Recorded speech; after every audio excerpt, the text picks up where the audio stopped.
को start chapter 2। तो सबसे पहले we understood what are polynomials. हमने सबसे पहले स्टडी ये किया था, लिखो जो टॉपिक अब तक हमने इसमें स्टडी किया है, that is what are polynomials. कौन से एक्सप्रेशन को पॉलिनोमियल बोलते हैं। फिर सेकंड हमने स्टडी किया डिग्री ऑफ पॉलिनोमियल्स। ठीक है, डिग्री क्या होती है इसको हमने स्टडी किया। फिर थर्ड थिंग जो हमने स्टडी की, हमने लिखी टाइप ऑफ पॉलिनोमियल्स। ठीक है, टाइप ऑफ पॉलिनोमियल्स में भी studied two things, based on degree type क्या होती है, और बेस्ड ऑन द टर्म्स। ठीक है, तो हमने ये सब स्टडी किया। ठीक है, इतना ही किया था हमने। और फिर हमने कहा था कि किस एक्सप्रेशंस को, हमने थोड़े बहुत क्वेश्चंस किए थे जहां पर हमने क्लासिफाई किया था पॉलिनोमियल्स को, कि बताओ ये पॉलिनोमियल है कि नहीं है, वो सब हमने जानना शुरू किया। राइट, इतना ही किया था। फिर we also understood about coefficients. ठीक है, we also understood about coefficients कि एक भी टर्म के, किसी भी टर्म्स के, या कोएफिशिएंट्स क्या होते हैं या टर्म्स क्या होती हैं। ठीक है, तो हमने ये भी चीज स्टडी की थी। इसके अलावा बच्चों कुछ और पढ़ा था, कुछ भी आपको ध्यान है कि हाँ हमने ये भी मैम किया था।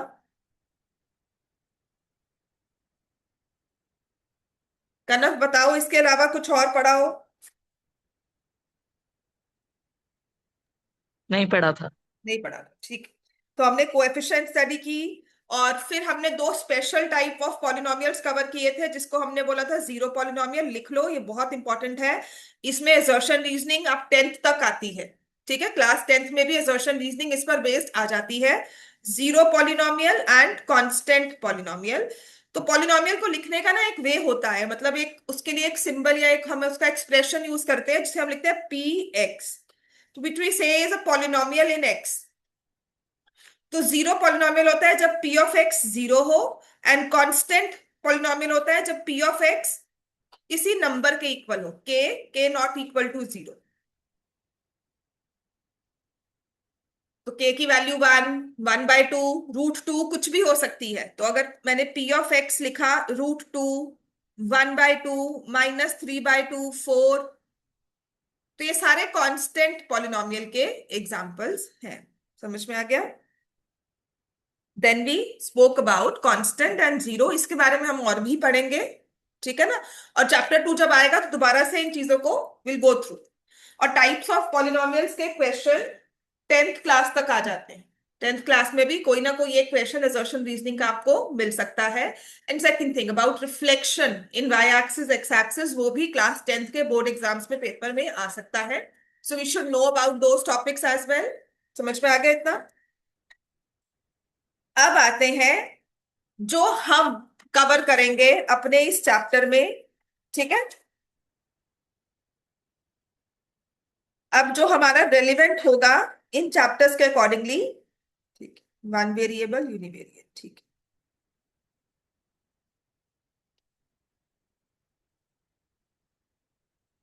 अच्छा हमने ना जितने भी पॉलिनोमियल स्टडी की थी, ठीक है ना। अब डिग्री के हिसाब से अगर हम उसमें डिफरेंशिएट कर रहे थे, इफ द डिग्री इज 1, मतलब एक्स की जो हाईएस्ट पावर है, वेरिएबल की highest power is 1, then we say it is a linear polynomial. ठीक है, अगर x की हाईएस्ट पावर 2 होती है तो उसको हम बोलते हैं क्वाड्रेटिक पॉलिनोमियल। ठीक है, और अगर x की हाईएस्ट पावर 3 होती है तो उसको हम बोलते हैं क्यूबिक। एक्स की हाईएस्ट पावर 4 है तो इसके लिए कोई नाम नहीं है, तो हम कहेंगे विद डिग्री 4, डिग्री 5, डिग्री 6, ऐसे कोई नाम नहीं है। ठीक है, हाँ डिग्री 4 के लिए यू कैन अगेन से बाय क्वाड्रेटिक। ठीक है, और डिग्री 5 के लिए तो हमारे पास वही नाम है, बाय क्वाड्रेटिक भी बहुत कम यूज होता है, लेकिन हाँ वी यूज इट। ठीक है, तो ऐसे डिग्री 5, डिग्री 6, सो ऑन। तो देखो जो चैप्टर हमारा 2 है वो क्या बोलता है, इंट्रोडक्शन टू लीनियर पॉलिनोमियल्स। तो हम लीनियर वाली, जिनकी डिग्री 1 है ना, ऐसे वाले पॉलिनोमियल्स को स्टडी करें। ठीक है, तो उस पूरे चैप्टर में will talk about linear polynomials, जहां पर जो भी वेरिएबल है, जितने मर्जी वेरिएबल्स आ जाए, सबकी पावर जो है वो 1 ही हो। बात समझ में आ गई।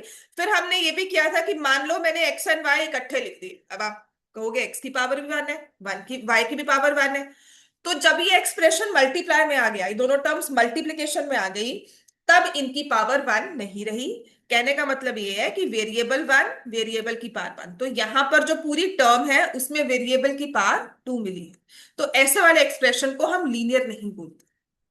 समझ में आ गया? इसको क्वाड्रेटिक भी नहीं बोलेंगे, लेकिन हम लोग इसको लीनियर में नहीं लेते हैं, बस इतना छोटा सा जो हमें समझना है। ठीक है? तो लीनियर पॉलिनोमियल, और यूजुअली जो हम स्टडी करते हैं लीनियर पॉलिनोमियल्स में भी, जो आपके वाले टॉपिक में आएगा वो वन वेरिएबल में ही आएगा, either it will be in x और इन वाई और इन जेड, कुछ इस तरह से। समझ में आ गया? ठीक है? तो अगर अपनी गणिता मंजरी ओपन करोगे, निकालो बुक्स अपनी, थोड़ा बहुत जो हमारे बुक में मेंशन किया हुआ है विल स्टडी। ठीक है? अगर नहीं है, बुक्स अपनी निकाल लो और लेकर आया करो क्लास में, क्योंकि इसमें से ना, बिकॉज अब जो आपको पढ़ाई है, मैं सीरियसली बार बार बोल रही हूँ, it is all about conceptual clarity, rather than saying कि ऐसा होगा वैसा होगा, मैं कुछ भी बोलती रहूं, आपके कॉन्सेप्ट क्लैरिटी होनी चाहिए। जितनी भी आपकी बुक, टेक्स्ट बुक बनकर आई है, या जो क्वेश्चंस आ रहे हैं ना अब, they are talking about conceptual clarity. तो देखो यहां पर जो हमारे पास बुक है, इसमें इफ वी,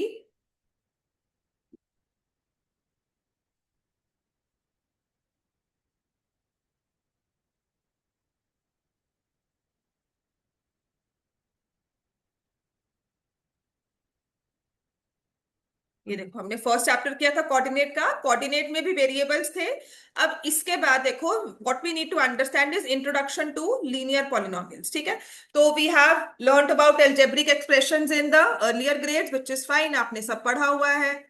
ठीक है ना? वो तो अलग बात आ जाती है। देन उसके बाद उन्होंने ये भी कहा है कि यू नो दैट, ये सारा लिखा हुआ, Raju went to a shop. अब थोड़ा सा एग्जांपल दिया लीनियर पॉलिनोमियल्स का कि कैसे इसको यूज किया जाता है। ठीक है? तो किस तरह से इसको यूज करते हैं, उसने लिखा है Raju went to a shop where there were sealed boxes of different colors on sale. The shop owner told him that red boxes have 4 pens each. तो आपको दिख रहा है 4 pens है, चलेगा? And blue boxes have 5 pencils each. तो ठीक होगी बात ये। Now if Raju bought X red boxes and Y blue boxes, तो कितने पेन्स हैं उसके पास? एक बॉक्स में 4 पेन्स है, और उसने X बॉक्सेस खरीदे हैं, तो कितने पेन्स होंगे? 4x होंगे, है ना? ऐसे ही एक बॉक्स में 5 पेंसिल्स हैं, और उसने वाई बॉक्सेस खरीदे हैं, तो कितनी पेंसिल्स आएंगी? 5y। ठीक है? So how can he quickly figure out the total quantity of pens and pencils?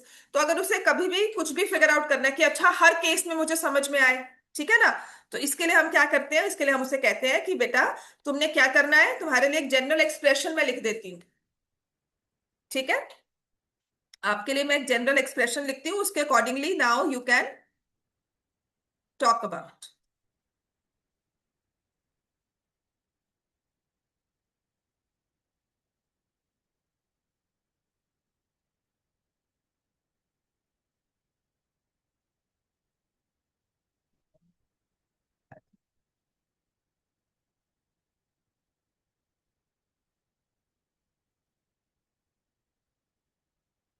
तो जैसे इसने यहां पर दिया है हमें,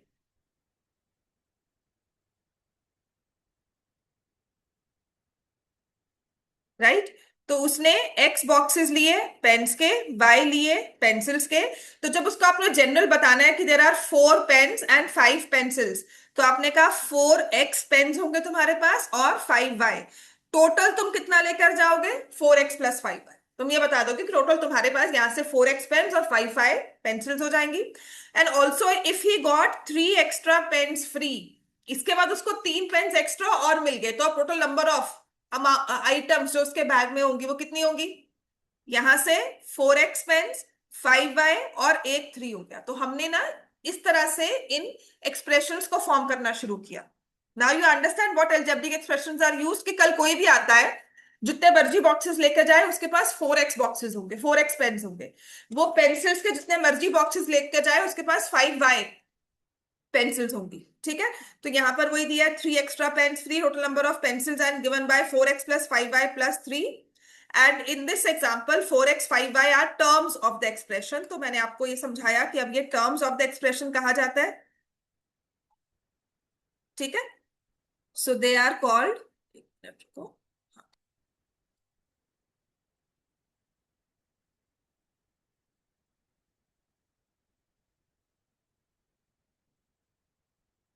यहां से, तो जो भी हमने ये 4x + 5y लिखा, इसको टर्म्स बोलते हैं। X and Y are the letter numbers जिसको हम वेरिएबल्स बोलते हैं।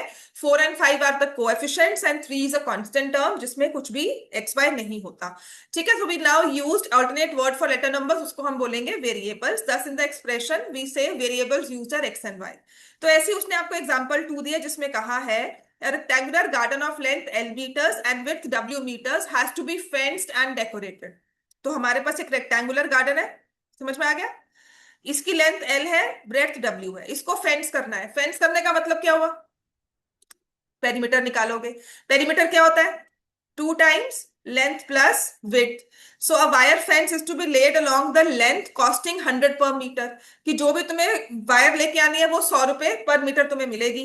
And wooden fence is to be built along costing 80 per meter। Special seeds have to be sown throughout the garden. अब जो सीड सो करने हैं वो अंदर करने हैं, तो जब सीड्स को सो किया जाता है तो उसके लिए हम क्या निकालते हैं, एरिया। ठीक है ना, कॉन्सेप्चुअली हमें समझ में आ गया। अभी आपको प्रैक्टिकल यूज बता रहे हैं कि अलजेब्रिक एक्सप्रेशंस का प्रैक्टिकल यूज क्या होगा। ठीक है, तो उसके लिए हम क्या करते हैं, उसके बाद उसने कहा अब इन सब चीजों को जब हम अपनी कॉन्सेप्ट में we try to fit in, तो यहां पर क्या हुआ है, what will be the total cost incurred, की टोटल कॉस्ट क्या पड़ेगी। तो आपने कहा कि देखो लेंथ तो एल है, विड्थ डब्ल्यू है, तो जो पेरीमीटर चाहिए होगा वो होगा 2 × L + W। इतनी मीटर तो मुझे वायर चाहिए। ठीक है, और अगर आपको वुडन लगानी है या फिर आपको वायर वाली लगानी है तो उसकी कॉस्टिंग अलग अलग है। ठीक है ना, तो जो वायर है वो हमने लेंथ पे लगानी थी, तो this is the cost of wire जो रिक्वायर्ड होगी। वुडन फेंसिंग हमें विड्थ पे करनी थी, तो this is the cost of wire. ठीक है, और सोइंग सीड थ्रू आउट, तो एरिया निकालना था लेंथ इनटू विड्थ, उसके लिए हो गया 50। तो इस बंदे को जितनी भी कॉस्टिंग पड़ेगी वो होगी 200 L + 160 W + L W 50। 50 L W लिख देते हैं जिसको, समझ में आ गया। सबको स्क्रीन विजिबल है ना, and whatever I am writing on the screen is it visible to you everyone.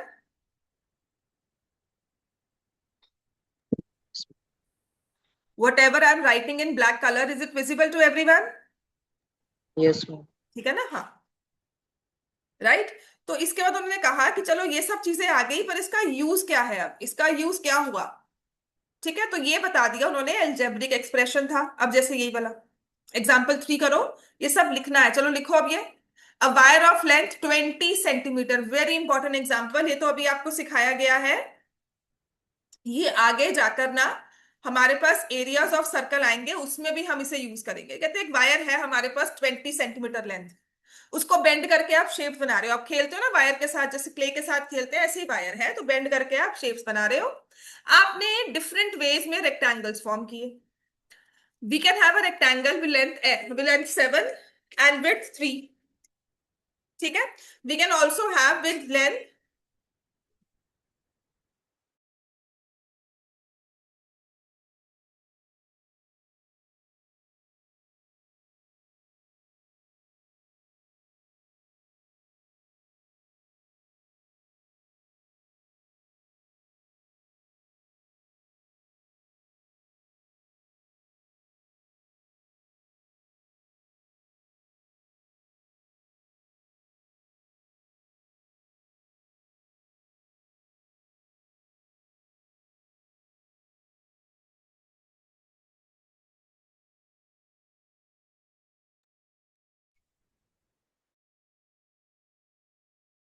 Wire of length 20 is bend. तो कहते हैं कि जब आपने ऐसे वायर को बेंड किया है, कुछ इस तरह से आपके पास होगा, ये रेक्टेंगल बना रहे हो, तो you can have a rectangle with length 7 centimetre, आपने 7 की बना दी। एंड विड्थ ऑफ 3 सेंटीमीटर, आपने 3 का बना दिया। आपके पास एक दूसरा रेक्टेंगल भी हो सकता है जिसमें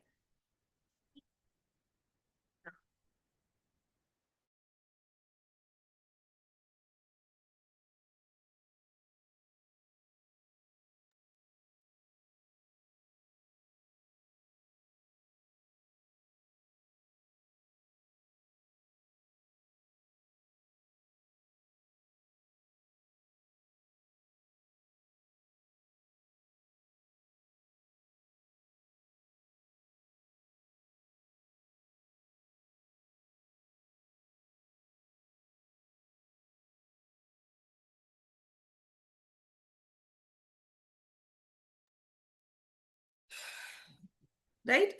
तो अब जो ये हमारे पास है, रेक्टेंगल कहता है कि एक हमारे पास है जिसमें लेंथ 5.5 सेंटीमीटर है और विड्थ 4.5 सेंटीमीटर है, तो दिस इज ऑल्सो फाइन। ठीक है ना। तो थिंक ऑफ मोर वेज, कहते हो और भी वेज आप निकाल सकते हो, क्योंकि हमें पता है कि जो ये लेंथ 20 सेंटीमीटर है ये कहाँ एडजस्ट होगी। आपने पूरी वायर ली, उसको बेंड करके रेक्टेंगल बना रहे हो, तो क्या बन जाएगा ये पूरी वायर की लेंथ 20 सेंटीमीटर कहाँ एडजस्ट होती है? Along the perimeter. ठीक है। ये देखो ना, ये भी 7 हुआ और ये भी 3 हुआ, तो अगर आप इन चारों को ऐड करते हो, सम 20 आया, है ना। ये भी 5.5 है, ये भी 5.5 है, 5.5 प्लस 5.5 इज 11, 4.5 4.5 कितना हुआ 9, ये भी 20 बन गया। तो कहते हैं और भी वेज ढूंढ सकते हो, आप कहते हो बिल्कुल, क्योंकि मुझे पता है कि जितना भी मैं ऐड करूं मेरे पास 20 होना चाहिए, या लेंथ प्लस विड्थ का सम 10 होना चाहिए। तो 1 और 9 ले सकता हूं मैं। आई कुड हैव टेकन 5.25, 4.75, कुछ भी हम ले सकते हैं, देयर आर मल्टीपल वेज।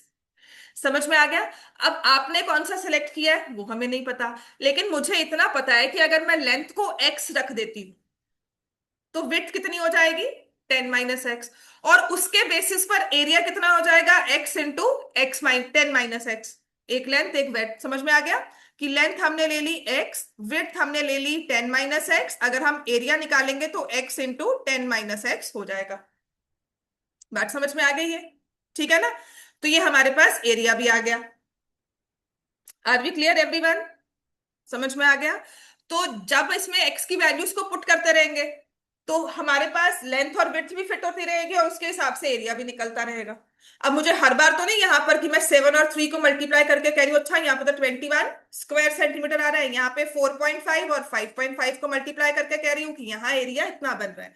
अब मेरा काम क्या होगा, मैं सिंपल वेज में आपको ये एक्सप्रेशन लिख कर दे दूंगी। मैं कहूंगी कि देखो लेंथ एक्स है, विड्थ 10 - x है, और एरिया जो है वो कितना है, x इंटू 10 - x। तो मान लो मैंने आपको लेंथ कही है 4 सेंटीमीटर, तो आप क्या करोगे, आप डायरेक्टली 4 10 - 4 यहाँ पुट कर दोगे, यू गेट योर आंसर। बात समझ में आ गया। तो यहां पर मुझे हर एक स्टेज पे लेंथ ब्रेड्थ नहीं निकालनी पड़ी, मैंने एक जनरल सा एक्सप्रेशन लिख दिया, and it will cover every possible number possible for length and breadth. तो ये होता है एल्जेब्रिक एक्सप्रेशंस, ये यूज होता है एल्जेब्रिक एक्सप्रेशंस का। ठीक है। तो कहते हैं कि यहां पर क्या आप टर्म्स बता सकते हो, क्या क्या टर्म्स है इसमें, how many terms are there, इस वाले एक्सप्रेशन में how many terms can you see, कितनी टर्म्स है, एक 10x और एक x², how many terms are there, 2 terms. लिखो there are 2 terms in this expression. समझ में आ गया। 10x - x², 2 टर्म्स है और इसको हम बोलते हैं बाइनोमियल। जिन एक्सप्रेशंस में 2 टर्म्स होती हैं उन्हें हम बोलते हैं बाइनोमियल। वेरिएबल कौन सा यूज किया हमने इसमें, x यूज किया, तो ये पॉलिनोमियल इन x है। ठीक है। कोएफिशिएंट्स क्या है, तो आपकी टर्म्स के कोएफिशिएंट्स होते हैं, 2 टर्म्स है ना, एक टर्म है 10x, तो इसमें कोएफिशिएंट ऑफ x कितना है, 10। ठीक है। Coefficient of x is 10। Coefficient of x² क्या लिखोगे, -1, साइन के साथ लेना है। समझ में आ गया। आप 10x लिखोगे x² के साथ, 1 नहीं है, -1 है, तभी ये कंबाइन होकर 10x² 10x - x² हो जाएंगे। बात समझ में आया ना। एक टर्म आपने 10x निकाल ली, अब दूसरी टर्म जब मैंने इसमें से हटा दी, देखो मैंने ये इरेजर लिया और मैंने 10x हटा दी, तो क्या बचा, -x²। So coefficient of x² अगर मैं सेपरेट कर रही हूं सबको, तो कोएफिशिएंट ऑफ x² क्या हो जाएगा, -1। कि फर्दर इनको मैं अगर सेपरेट कर रही हूं तो आप कहोगे कि देखो यहां से आपने -1 अलग कर लिया और x² अलग हो गया। बात समझ में आ गई। तो take the coefficients with sign, coefficients लिख लो, चाहे coefficients to be taken with sign. ठीक है। So can you point out any similarity और difference between the algebraic expression obtained in 1 and 3? तो 1 में क्या है हमारे पास, 1 में हमारे पास देखो क्या थे यहाँ पर, 200L 160W 50LW। यहां पर डिफरेंस अगर हमें करना है तो क्या होगा, एग्जाम्पल 1 और एग्जाम्पल 1 क्या था, ये वाला था। ठीक है ना, ये वाला, ये वाला जब राजू गया था अपने पेंसिल्स और लेने के लिए, तो 4x + 5y ये लिखा था उसने, 4x + 5y + 3, है ना। तो इसको हम क्या बोलेंगे, ये लीनियर है। ट्राइनोमियल है, बिल्कुल ठीक है, लीनियर भी है, हाईएस्ट पावर वन है इसमें। और जब हमने दूसरा बनाया, एग्जाम्पल 3 में बनाया, तो देखो हाईएस्ट पावर क्या हो गई, 2। तो इसमें डिग्री 2 आ गई। तो यही बेसिक डिफरेंस है, इसमें टू टर्म्स है लेकिन डिग्री भी 2 है, तो बेसिक डिफरेंस जो आएगा वो ये आएगा। ठीक है। Are only involve two variables, algebraic expressions involve only one variable. तो जिसमें सिर्फ एक वेरिएबल होता है ना, that involve only one one variable, तो हम उसी एक्सप्रेशंस को कवर करेंगे। Excuse ma'am. हाँ बेटा। मैम एग्जांपल वन ट्राइनोमियल कैसे हो गया? 3 टर्म्स है बेटा उसमें। मैम 3y + 4y नहीं हो जाएगा? 4x + 5y + 3, 1 2 3। +3। 3 है ना साथ में, ये देखो 3 पेन जो उसको मिले, कांस्टेंट टर्म अलग से थी। ये देख, ओके। दिख रहा है ना, ये 4x + 5y + 3 यस मैम। है ना। तो इसमें 3 टर्म्स है। ठीक है। और इसने और डिफरेंस देखने को कहा, उसने कहा कि हमने सेकंड थर्ड वाले एग्जांपल में सिर्फ एक वेरिएबल यूज किया, यहाँ पर हमारे पास पहले वाले में 2 वेरिएबल से, चलो वो भी अलग बात है। सो हमारी डिस्कशन वन वेरिएबल में ही रहेगी। फिर उसने यहाँ पे पावर्स की बात की है, हाईएस्ट पावर को हमने लिखा है। और उसके बाद one variable and powers are called one variable polynomial, जिसमें एक वेरिएबल होगा उसको यूनिवेरिएट कह देते हैं, आपको वही आएंगे। ठीक है। और when the context is clear, simply polynomials, univariate नहीं बोलते, पॉलिनॉमियल्स ही बोल देते हैं, ऐसा कुछ नहीं है, हमें बस डील इनके साथ करना है। डिग्री 3 होगी तो क्यूबिक होगा, डिग्री 2 होगा तो क्वाड्रेटिक होगा, डिग्री 1 होगा तो लीनियर। एंड अगर नंबर होगा किसी को साथ, डिग्री 0 लिख देते हैं उसको, तो उसको हम बोलते हैं कांस्टेंट पॉलिनोमियल। तो आपने लिखना है degree of constant polynomial is 0। ये बहुत इंपॉर्टेंट हमारा टॉपिक है, बहुत इंपॉर्टेंट क्वेश्चन भी आता है, लिखो डिग्री ऑफ कांस्टेंट पॉलिनोमियल, जैसे p(x) = square root of 2, p(x) is 2, p(x) is 3, p(x) is -1/2 और 1/2, कुछ भी हो जिसमें x है ही नहीं, तो इसमें डिग्री को हमेशा क्या कहते हैं, 0, क्योंकि देखो x नहीं है। अगर मैं x लिखना चाहती हूँ तो उसकी पावर को लिख दूंगी 0, so that x⁻⁴ becomes 1। x⁻⁴ क्या हो जाएगा, 1। तो इसमें डिग्री 0 आ गई, पावर 1 होगी, तो ये आ जाएगा √2। राइट। तो हमारे पास degree of constant polynomial is 0। और इसी के साथ एक और अभी ऐड कर लो कि डिग्री ऑफ जीरो पॉलिनोमियल, लिखो डिग्री ऑफ जीरो पॉलिनोमियल, ये हमारे नोट्स हैं। जीरो पॉलिनोमियल होता है जब p(x) = 0 किया। Degree of zero polynomial is 0, sorry, not defined. Degree of zero polynomial is not defined, क्या लिखोगे उसको, नॉट डिफाइंड, कि उसकी डिग्री डिफाइन नहीं होती। अब ऐसा क्यों, है ना। अब जैसे p(x) = 0 है, मुझे यहां पर x लगाना है। अब देखो ये कोएफिशिएंट 0 था, और 0 की ना सबसे खासियत क्या होती है कि जिससे भी मल्टीप्लाई कर दो, आंसर वो 0 ही देगा। तो क्या फर्क पड़ेगा, मैंने x⁻⁴ लिखा इसको, अगर मैं x⁻1 भी लिख दूं, क्या इसको फर्क पड़ा, तब भी ये 0 ही रहा। अगर मैंने 0x² कर दिया, तब भी ये क्या रहा, 0। तो इसकी पावर में आप कोई भी नंबर लिख सकते हो, अल्टीमेटली इसको 0 ही बनना है ना। तो मेरे को तो नंबर 100 बड़ा अच्छा लगता है, मैं कहती हूँ नहीं नहीं, मेरे पास तो पॉलिनोमियल में डिग्री जो है ना इसमें 100 होनी चाहिए। आपको इतना क्यों करना है मैम 100 लेना, आप तो डिग्री 1 ही ले लो। कोई कहे नहीं नहीं स्क्वायर लो, स्क्वायर अच्छा होता है। कोई कहे नहीं क्यूब मुझे पसंद है। तो जितने लोग हैं उतने सबके अपने अपने नंबर्स हो जाएंगे, तो किसी एक ऑप्शन को पिक करना हमारे लिए बहुत मुश्किल होता है। तो अभी हम कहते हैं कि 0 है ना कोएफिशिएंट, तो इसका मतलब उसकी डिग्री कुछ भी हो, डजंट मैटर, तभी हमने उसे बोल दिया अनडिफाइंड। बात समझ में आ गई। अब आते हैं यहां पर एक्सरसाइज 2.1 पर, चलो। अब एक्सरसाइज 2.1 का first question, find the degrees of following polynomials, लिखो फटाफट से।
तो find the degrees of the following polynomials, exercise 2.1 का फर्स्ट क्वेश्चन। इस पे मानकर चलना है आपको, एक क्वेश्चन तो पक्का पेपर में आएगा, और इसमें कैसा और आ सकता है, ठीक है, और भी इसकी वेरिएशंस होती है, वो साथ साथ करवा दूंगी।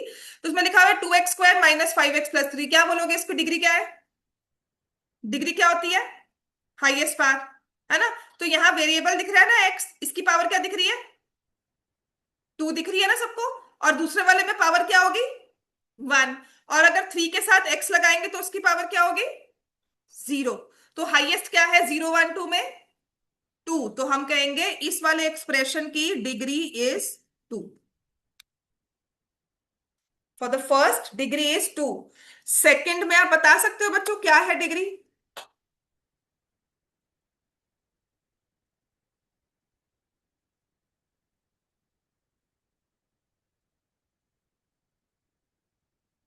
अगर नहीं दिख रहा आप, ठीक है। What about the second part? हाँ जी, ऑनलाइन वाले बच्चों बताओ, y³ + 2y - 1, what is the degree here? 3. 3 है ना। अच्छा, इस वाले टर्म में ना, if I just look very clearly, मेरे पास है y³ + 2y - 1, है ना। तो क्यूब के बाद ना एक और पावर आती है, उससे छोटी वाली, कौन सी होगी? 3 के बाद कौन सा नंबर आता है डिसेंडिंग ऑर्डर में? 2, है ना। तो यहाँ पे 2 वाली टर्म मिसिंग है, यहाँ पे पावर 1 भी है और पावर 0 भी है। तो आइडियली जब हम डिग्री लिखते हैं ना, we start with that degree and write the terms in a descending orders. Degree 3, degree 2, degree 1, degree 0, ऐसे लिखना शुरू कर देते हैं, मतलब पावर 3, पावर 2, पावर 1, पावर 0, ठीक है।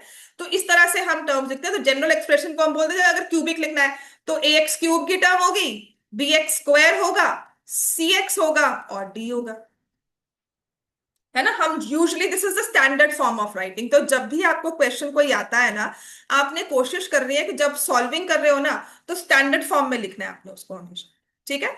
आप कोशिश करोगे कि आप उसको स्टैंडर्ड फॉर्म में लिखोगे। लिख लो स्टैंडर्ड फॉर्म क्या होता है, when we write as per the descending powers of variable, arrange as per descending powers, ठीक है ना। तो डिग्री 3 होगी तो 3 2 1 0, डिग्री 4 होगी तो 4 3 2 1 0, डिग्री 5 होगी तो 5 4 3 2 1 0, है ना। ऐसे हमें लिखना है, ये स्टैंडर्ड फॉर्म होता है लिखने का, है ना। अच्छा, सबसे आगे कौन खड़ा है इसके, इस पूरे एक्सप्रेशन में? सबसे आगे सबसे हाईएस्ट डिग्री वाला होगा ना, जिसको जो डिग्री, जिसने डिग्री बनाई वो सबसे आगे होता है ना। और जो सबसे आगे होता है उसको हम बोलते हैं लीडर है वो। तो इसीलिए एक टर्म बनती है which is called leading coefficient, ठीक है। तो लीडिंग कोएफिशिएंट क्या होता है? जो सबसे आगे खड़ा है। अब ये नहीं कि हमने अरेंजमेंट के बिना बोलना है, अरेंज करके which is the coefficient of the degree term, ठीक है। Coefficient of the highest term लिख दो, highest power term, coefficient of highest power term, उसको लीडिंग बोलते हैं। Coefficient of highest power term, this we say is the degree। समझ में आ गया। और उसको हम बोलेंगे डिग्री की जो कोएफिशिएंट होगा उसको लीडिंग कोएफिशिएंट बोल देते हैं। समझ में आ गई बात है। अच्छा, अब आते हैं जहां से मैंने क्वेश्चन शुरू किया था, कि जब मैंने ये y³ + 2y - 1 लिखा ना, तो आपने अरेंजमेंट करते हुए देखा कि y² की टर्म तो नहीं है ना। हो सकता है टर्म मिसिंग हो सकती है, लेकिन डिग्री तो 3 बनेगी।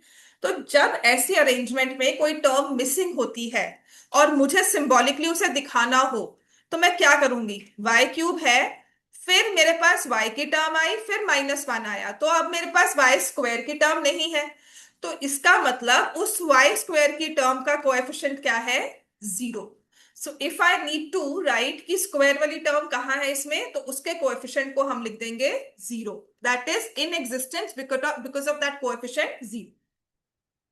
समझ में आ गया कि उसके पास कोएफिशिएंट मिला नहीं, उसको मिला तो 0 मिला, 0 से वो मल्टीप्लाई हो गया, तो वो टर्म ही एग्जिस्ट करनी बंद कर गई। बात समझ में आ गई। लेकिन अपनी अंडरस्टैंडिंग के लिए, अपनी कैलकुलेशंस के लिए अगर मुझे दिखाना है, तो मेरे पास ये कोएफिशिएंट 0 के साथ एग्जिस्ट कर रही है। बात समझ में आ गई। तो आप इसको रीअरेंजमेंट में लिख सकते हो। फॉर एग्जाम्पल कि इसकी हम इस तरह से भी अरेंजमेंट बना सकते थे कि y³ है, फिर +0y² +2y - 1। अब एक बार किसी एक टीचर के साथ ना ऐसा ही हो गया था, उन्होंने कहा नहीं, यू रोट 0y प्लस क्यों लिखा, माइनस तो भी लिखना चाहिए, माइनस भी लिख सकते हो। तो आपने कुछ भी आपको दिया हो आपने किसी भी वे में लिख सकते हो, because zero is the neutral number, neither negative not positive, तो चाहे प्लस लिखो चाहे माइनस लिखो उसको कोई फर्क नहीं पड़ रहा। लेकिन वो टीचर ने कहा नहीं नहीं आप प्लस जीरो क्यों लिखोगे, आप माइनस जीरो भी लिखो, तो हम वो भी लिख देंगे। अगर अगर आपके क्लास में टीचर्स ने कभी कहा ऐसा तो समझ में आ गया। तो we will not say coefficient of Y square is plus minus zero, we'll rather say it's zero, क्योंकि ना वो नेगेटिव है ना पॉजिटिव है, अपने हिसाब से जैसे मर्जी लिखना शुरू कर दो उसको, ठीक है ना। तो ये समझ में आ गया हमें, क्लियर हो गया, सबने लिख लिया ना कि Y cube plus two Y minus one को मैं Y cube plus zero Y square plus two Y minus one भी लिख सकती थी, राइट। सबने लिख लिया, मैं इरेज कर दूं ये, एवरीवन, जो बच्चे ऑनलाइन बैठे हैं उन्होंने भी लिख लिया, Yes, ma'am. ठीक है ना। Yes ma'am. अब नेक्स्ट हमारे पास है थर्ड पार्ट में -9, इसकी बेस डिग्री क्या है, ये तो कांस्टेंट है, 0. जीरो, कि अगर इसके पास x होगा तो उसको पावर जीरो देनी पड़ेगी ताकि वो एग्जिस्ट ना करे। अब एग्जिस्ट करने का मतलब ये नहीं है कि हमने उसको जीरो बनाना है, हमने वो नंबर बनाना है जिसके होने से -9 को कोई फर्क ना पड़े। तो जब भी किसी नंबर को पावर जीरो देते हैं तो दैट बिकम्स 1, ठीक है। तो यहां पर जो हमारा वेरिएबल है उसको हमने पावर जीरो दे दी, so it becomes 1, -9 will stay as it is, लेकिन इससे हमें डिग्री पता लग गई, डिग्री को हम क्या बोलेंगे, जीरो।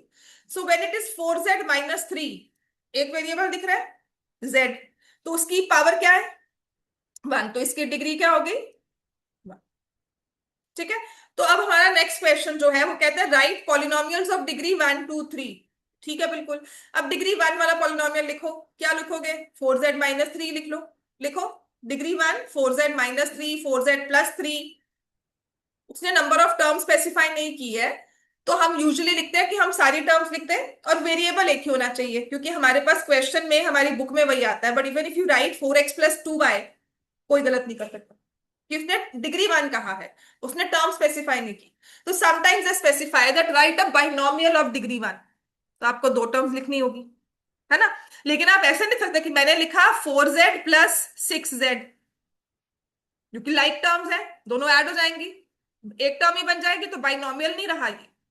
तो वो चालू चीजें हम नहीं करेंगे, हम अपनी वो जैसे कहते हैं ना वो हम अपना ज्यादा ओवर स्मार्टनेस दिखाते हैं, वो सब नहीं करेंगे हम लोग। Will talk very rationally and objectively, हम बात करेंगे कि ये देखो एक है, लिखने को तो मैं जैसे भी लिख दूं, है ना, लेकिन है तो ये एक ही टर्म, राइट। तो जब मुझे टू वेरिएबल्स टू बाइनोमियल की बात की है तो मैं कुछ ऐसे लिखूंगी कि जो आपस में ना प्लस ना हो सके, वो एज इट इज एक्सप्रेशन ही रहे। या फिर डिग्री 1 कहा है तो मैं 4z लिखकर भी खत्म कर सकती हूँ, मुझे डिग्री 1 चाहिए, मुझे नंबर ऑफ टर्म्स के बारे में नहीं बताया। लेकिन आइडियली होता है कि हम उसको लिख दे 4z+6, तो आप लिख सकते हो terms of expression of degree 1 is of the form ax+b, लिख लो expression in degree 1 is of the form ax+b। A and B को कोई भी आप नंबर्स दे सकते हो अपने हिसाब से, जो आपको नंबर अच्छे लगते हैं, प्लस माइनस साइन भी आपके हाथ में है, ठीक है।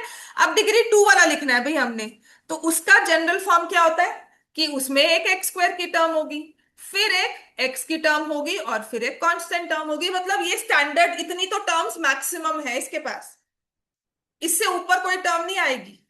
कि आपको नहीं नहीं मैंने एक कांस्टेंट टर्म और दे दी बच्चों, वो मिलकर सी कांस्टेंट से मैंने 4 लिखा, आपने कहा नहीं नहीं मुझे तो 6 और एक ऐड करना है, तो मैं अल्टीमेटली 4 और 6 कंबाइन करके 10 ही लिख दूंगी। तो एक क्वाड्रेटिक एक्सप्रेशन में, क्वाड्रेटिक पॉलिनोमियल में मैक्सिमम नंबर ऑफ टर्म्स कितनी हो सकती हैं, 3। मिनिमम तो आप एक रखोगे ही रखोगे, लेकिन मैक्सिमम नंबर ऑफ टर्म्स क्या होती हैं, 3। समझ में आ गया, लिख लो। तो number of terms, maximum number of terms in any expression of degree n, maximum number of terms in any polynomial of degree n क्या होगा, मैक्सिमम से मैक्सिमम कितनी टर्म्स रख सकते हो, n+1।